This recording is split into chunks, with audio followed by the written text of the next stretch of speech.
Chittagong custom house বন্ধ রাখায় commissioner Zakir Hossain সাময়িক বরখাস্ত।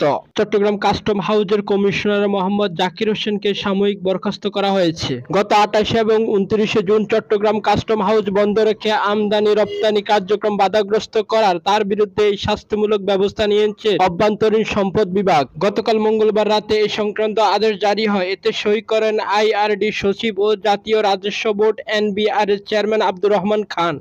আজ বুধবার সকালে চট্টগ্রাম কাস্টমস বন্ড কমিশনার রেটের কমিশনার মোহাম্মদ শফিউদ্দিনকে চট্টগ্রাম কাস্টম হাউজের কমিশনার হিসেবে দায়িত্ব দেওয়া হয়। রাজস্ব খাতে যৌক্তিক সংস্কারের দাবিতে গত 28 এবং 29 জুন এনবিআর সংক্রান্ত ঐক্য পরিষদ ব্যানারে শুল্ক ও কর কর্মকর্তা কর্মচারী কমপ্লিট শাটডাউনের কর্মসূচি ঘোষণা করা হয়। এতে চট্টগ্রাম কাস্টম হাউস সহ সারা দেশে শুল্ক কর কার্যক্রম বন্ধ হয়ে থাকে। মোহাম্মদ জাকির হোসেন সাময়িক বরখাস্তের আদেশে বলা হয়, দপ্তর খোলা রাখার নির্দেশনা অমান্য করে গত 28 ও 29 জুন চট্টগ্রামের কাস্টম হাউস বন্ধ রেখে আমদানি রপ্তানি কার্যক্রম বাধাগ্রস্ত করে সরকারের বিপুল পরিমাণ রাজস্ব ক্ষতি করায় মোহাম্মদ জাকির হোসেনের বিরুদ্ধে তদন্তপূর্বক বিভাগীয় কার্যধারা অনুসারে জাতীয় রাজস্ব বোর্ড এনবিআর এর বিশেষ ভারপ্রাপ্ত কর্মকর্তা হিসেবে নিয়োগ করে চাকরি থেকে সাময়িক বরখাস্ত করে।